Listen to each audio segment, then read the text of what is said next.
家苦等2个月的这个吃胎事件大结局终于来了。这条轮胎已经被我家师傅当废胎卖过几次了，我又从收废胎那个地方又给买回来的，给大家再重新看一下。这个胎用成这个样，女同志非说是我这轮胎质量问题。在吃胎事件那个视频里面，已经有很多同行说过了，到底是属于什么原因？看过那个吃胎视频的，大家都知道，这个轮胎就是那条轮胎，原封原版，一点不动。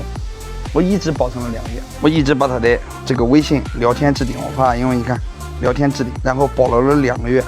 现在时间已到，5月12号联系我，他是5月13号到店里，14号发的视频，距今已经整整2个月了，中间也没有给我发过任何信息，也没有和我联系过。现在事情已经过去2个月了，他不联系我，我得联系他。这个2个月的期限是我们说好的。没时间是咋回事？打不通吗？这兄弟不接电话，是不是把这事给忘了？我也没有他其他的联系方式，我只有一个微信，这是他之前和我联系的，保留了2个月的聊天置顶。他当时在视频里面说了，2个月以后如果还吃成这样，他要给我轮胎钱，而且给我2根。